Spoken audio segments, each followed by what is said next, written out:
Today we're taking a look at the initial first position chords that most students learn at the beginning of their lesson time. Some people call them cowboy chords, or they're considered first position chords. They populate most of the songs that you would learn at first, and certainly a lot of pop songs will have these chords in them. Starting from the easiest chord and working towards chords that are slightly more challenging, we would start with the E minor. So how E minor is formed is we count the strings from the bottom. String 1, 2, 3, 4, 5, 6. Frets 1, 2. We count our fingers, for index fingers 1, 2, 3, 4. Unlike piano, which includes the thumb. So 1, 2, 3, 4. So right now we're going to use the second finger and third finger. So that'd be the middle finger and the ring finger. Second finger is going to go on the second fret of the fifth string from the bottom, and the third finger is going to go and tuck in beside it on the second fret of the fourth string from the bottom, and that should produce a sound that sounds like that. And when we're thinking about a chord like this, we're squeezing these two fingers together, and how to get the best sound on the guitar is to get your finger as close as possible to this metal fret without being over top of it. So in essence, the fret and string are making contact. Those two pieces of metal are connecting, which is what makes the sound. Your finger's really only a lever for that.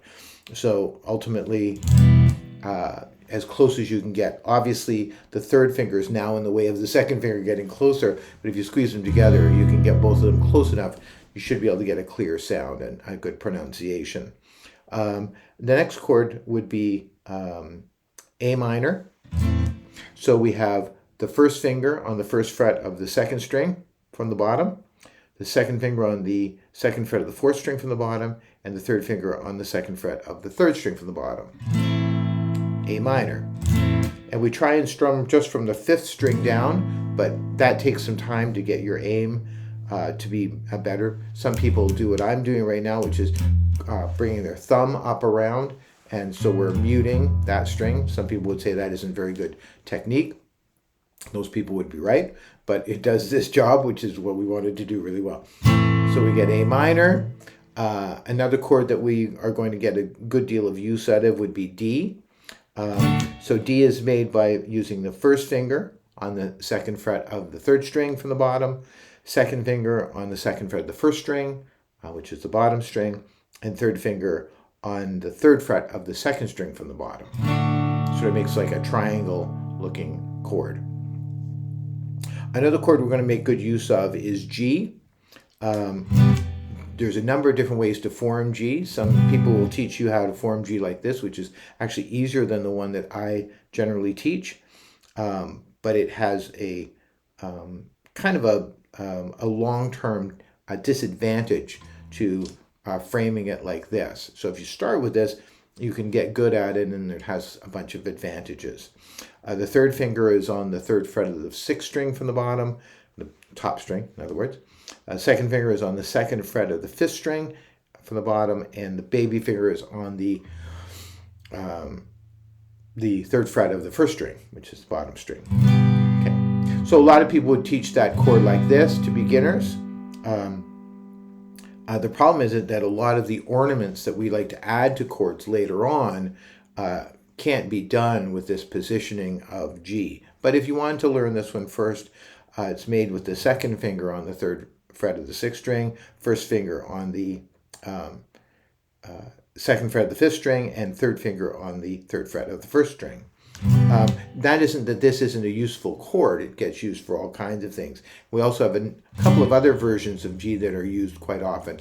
One of them is with the baby finger on the third fret of the first string, third finger on the third fret of the second string, index finger on the second fret of the fifth string, and second finger on the third fret of the sixth string. And we use that chord quite often as well. The advantage this positioning has, which the third finger, second finger, and using the baby finger, is we can do that. We can add that first finger to the first fret of the second string and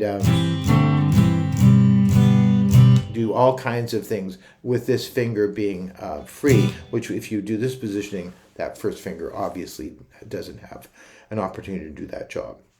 C is the next chord. First finger is on the first fret of the second string, second finger is on the second fret of the fourth string from the bottom, and third finger is on the fifth string. A lot of people have trouble getting a good pronunciation out of C. Reason for that is because this is the first chord we have that is spanning 3 frets, a finger on each of the 3 frets, and then there's also a string in between, which is the third string, which is open. So we have a gap of strings. We're skipping a string between the first finger and second finger, and then we're playing on 3 individual strings with 3 individual fingers. There's F, which has a proper version, which has the first finger laying across the bottom 2 strings, the second finger on the second fret of the third string, and the third finger on the third fret of the fourth string. An easier version of this chord is to stand this first finger up and play it on the first fret of the second string, and then second finger on the second fret of the third string, and then third finger on the third fret of the fourth string.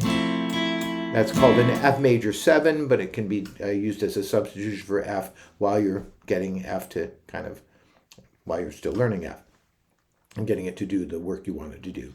We have an E chord, which is used in a lot of songs.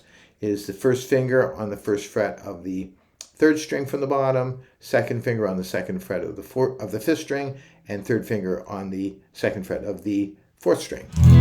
Sort of like E minor, just with an added finger on the first fret of the third string. We have A major.